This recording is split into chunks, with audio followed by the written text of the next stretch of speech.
आपको are you satisfied कि वो सही है, अच्छे कैप्टन हैं? देखें, एक कप्तान की जो पहली क्वालिफिकेशन है ना, वो लीड फ्रॉम द फ्रंट है। ठीक है ना, क्योंकि जी वो अपनी परफॉर्मेंस से ना लीड कर रहा हो, तो ये पहली क्वालिफिकेशन तो उसके पास है, क्योंकि जी वो वर्ल्ड नंबर 1 प्लेयर है पूरी दुनिया में। और ये मैंने पहला प्लेयर देखा है कि जो हर फॉर्मेट में जिसकी परफॉर्मेंस इतनी ज़बरदस्त है, क्योंकि जी T20 में भी, ODIs में भी, टेस्ट मैचेस में भी। और देखिए, कप्तानी है ना, हम लोग है ना बहुत जल्दी करते हैं। अभी जिस तरह मैंने कहा ना कि सिलेक्टर्स को टाइम देना चाहिए, कोचेस को टाइम देना चाहिए, इवन के बोर्ड्स को टाइम देना चाहिए, इस तरह कप्तान को भी टाइम देना चाहिए। हम है ना पहले दिन ही रिजल्ट मांगना शुरू कर देते हैं। हर इंसान, जिस तरह मैंने बैटिंग शुरू की थी ना, शुरू में मैं गलतियां करूंगा तो सीखूंगा। बगैर गलतियां किए तो कोई भी नहीं सीख सकता, कोई परफेक्ट कोई भी नहीं होता। तो बाबर आजम भी ये कि बड़ा ज़बरदस्त कप्तान है और उसको खेल की समझ है। कप्तानी जितनी करेगा ना उतना अच्छा होगा, ये लोग ज़रा अपने जहन में रखें। इमरान भाई की लोग कैप्टनसी की मिसाल देते हैं। इमरान भाई ने 83 के वर्ल्ड कप में कैप्टनसी की, 87 के वर्ल्ड कप में कैप्टनसी की और 92 का जीते। बिल्कुल। तो ज़रा एक टाइम चाहिए होता है आपको। मैं ये नहीं कह रहा कि जब लोग कहेंगे कि जी बाबर आजम को 2 वर्ल्ड कप दे के तीसरे पे, लेकिन मैंने कहा कप्तानी करने से आती है। जो हम सोचते हैं ना कि चेंज कर दें जल्दी, तो इससे आप किसी को भी सेटल नहीं कर सकते। बिल्कुल, वो सेटल इन होने का टाइम देना चाहिए। टाइम देना चाहिए। बट आपको लगता है बाबर आजम को लीडरशिप क्वालिटी है? आपको एडवाइस है आपके पास उनको देने के लिए? देखिए, एडवाइस यही है कि अपने नफ्स पे कंट्रोल रखें। आप जहां मर्जी खेलें, इंडिया में खेलें, ऑस्ट्रेलिया में खेलें, पहला मैच खेलें, फाइनल मैच खेलें, वही बैट और बॉल है। खेल चेंज नहीं होगा, वही बैट और बॉल है। बिल्कुल। असल में जो इस सारा खेल का जो मजा है ना, वो ये है कि जी अपने प्रेशर को कौन कितने अच्छे तरीके से हैंडल करता है, अपने नर्व्स को कौन कंट्रोल बेहतर तरीके से करता है। अगर आपको ये, आपने अगर ये तासुर दे दिया कि मैं पैनिक हूं, मेरे चेहरे पे परेशानी है, अंदर फेंटा पड़ रहा हो, ठीक है ना, वो कहते हैं ना गिदड़ कुट पड़ रही हो, लेकिन कप्तान के चेहरे पे सुकून हो, तो पूरी आपकी टीम के चेहरे पे सुकून आ जाता है। और ये कि आपके कप्तान के चेहरे पे हवाई उड़ रही होगी तो एकदम है ना दूसरे का ड्रेसिंग रूम भी शेयर हो जाता है, क्योंकि जी अंडर प्रेशर आ गए जी दूसरे। तो सिर्फ ये है कि जी प्रेशर सूरत हाल में ना अपने आप को कंट्रोल रखना, और दूसरी टीम को ये मैसेज नहीं जाना चाहिए कि हम अंडर प्रेशर हैं। सो जो ये कर जाता है वो जीत जाता है बस। अच्छा, नॉर्मली आप 100 करने के बाद बहुत काम नज़र आते थे। जब आप 100 कर लिया आपने, आप बिल्कुल सुकून में, कभी कोई एक्साइटमेंट आप शो नहीं कराते थे। लेकिन जब आप बांग्लादेश के खिलाफ मुल्तान में दूसरी इनिंग्स में 100 किया, तो जिस एक्साइटमेंट का आपने इजहार किया वो सबके लिए बहुत हैरानकुन था। उसकी क्या वजह थी? देखिए, बांग्लादेश, एक तो मैं बहुत माजरत के साथ ये चीज़ कहूँगा कि शुरू में जिस टाइम बांग्लादेश की टीम आई थी ना, तो हमारे प्लेयर्स ने उनकी बहुत हेल्प की थी, क्योंकि जी और हम बड़े खुश भी थे इस चीज़ से कि जी बांग्लादेश आई है। तो जिस टाइम टेस्ट मैच वो जीत रहे थे, तो उनकी थोड़ी सी जो लैंग्वेज थी वो बहुत गैर मुनासिब थी, ठीक है।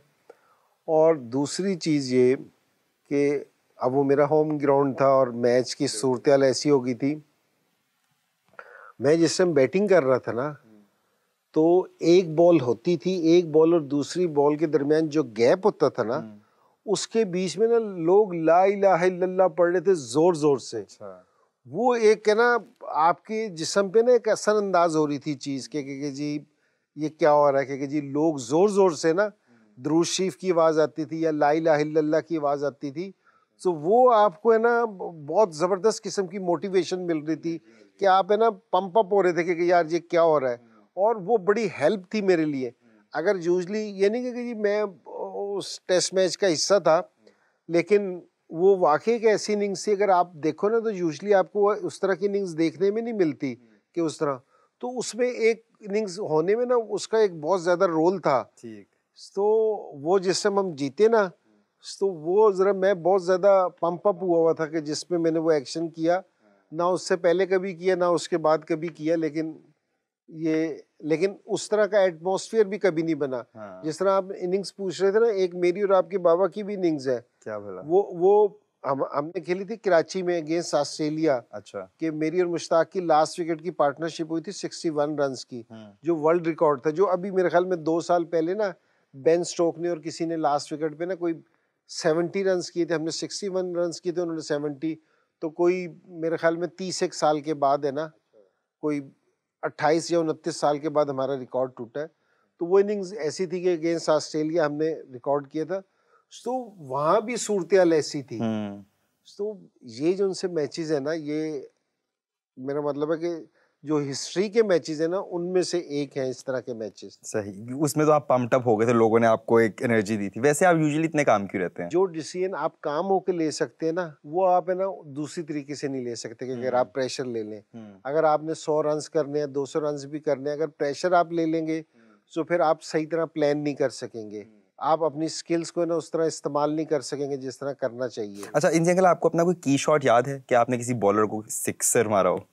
देखिए, मैं एक शॉट है ना, मेरा बहुत ज़्यादा मैं खेलता था कि क्रॉस पे जाके ना मैं स्क्वायर लेग पे एक शॉट मारता था। मैं फास्ट बॉलर्स को भी मारता था कि फ्रंट फुट पे ना, उस दौर में, आजकल तो बहुत ज़्यादा देखने में मिलती है। उस दौर में ये वाली शॉट है ना, सिर्फ विव रिचर्ड खेलता था। सो हम सारे है ना विव रिचर्ड को फॉलो करते थे कि जी किसी तरह उसका, तो मैं भी इस चीज़ की बहुत प्रैक्टिस करता था। तो वो वाली शॉट मैं खेलने की कोशिश करता था कि जी क्रॉस जाके ना फास्ट बॉलर्स को मैं इस तरह मारता था, और उसमें मुझे काफ़ी कामयाबी मिली, काफ़ी स्कोर किया मैंने उसमें। अच्छा, मैंने आपका थोड़ा सा ना झलकियाँ देखी हैं, ज़्यादातर लोगों को ये पता नहीं है, बट आपका सेंस ऑफ ह्यूमर बहुत मज़े का है। आपका बड़ा यूनिक सा सेंस ऑफ ह्यूमर है। तो लेकिन कभी-कभी आप, मुझे ऐसा लगता है, मुझे खुद डार्क कॉमेडी बहुत पसंद है और आपका सेंस ऑफ ह्यूमर थोड़ा डार्क है। तो लोग कभी-कभी मिसअंडरस्टैंड करते हैं उसको, कि समझ नहीं आती लोगों को। आप जितने भी स्पोर्ट्समैन लेंगे ना, जितने भी स्पोर्ट्समैन लेंगे, सो स्पोर्ट्समैन को ना लाइवली होना चाहिए थोड़ा सा, क्योंकि जी हंसी मजाक करना चाहिए। और मैं वो इसलिए कह रहा हूँ, और स्पोर्ट्समैन होते भी हैं वो इसलिए कि जितना प्रेशर वाला खेल आप खेलते हैं ना, अगर इसमें आप लाइवली ना हो ना, थोड़ा सा हंसी मजाक ना करें, थोड़ा सा दूसरों को तंग ना करें, और बिल्कुल सीधी से कि जुगते ना मारें और कोई बिल्कुल। वो ना करें, तो वो आप है ना अपनी बॉडी से वाला प्रेशर निकाल ही नहीं सकते। हाँ जी। स्पोर्ट्समैन और सीरियस, ये बिल्कुल मैच नहीं करते आपस में चीजें। ये हमारी टीम को ज़्यादा ट्रोल किया जाता है, पाकिस्तानियों को। नहीं तो मैंने यूजुअली देखा है कि वेस्ट इंडीज़ के प्लेयर्स भी मैच के बाद रात को बाहर जाते हैं, डिनर्स पे शॉपिंग करने चले जाते हैं। लेकिन हमारे चले जाए और कहीं पिक्चर आ जाए तो बस टूट पड़ते हैं हमारे लोग उन पे। वो थोड़ी सी पिक्चर है ना, वो शॉपिंग की नहीं आती ना, तो इसलिए थोड़ा वो आपको लगता है कि मैनेजमेंट को थोड़ा सा उस चीज़ पे करना चाहिए? देखिए, नहीं, मैनेजमेंट इस चीज़ को बहुत देखती भी है, और ये भी है, और वो बाज़ बारी है ना तस्वीरें, जिस तरह आप, ये तो मैंने वैसे मजाक में चीज़ की थी, लेकिन ये है कि जी शॉपिंग पे भी लोग मिलते रहते हैं, कोई इस तरह की भी तस्वीर। लेकिन ये आपको है ना बाहर निकलना चाहिए और लोगों से मिलना चाहिए, सारी चीज़ें होनी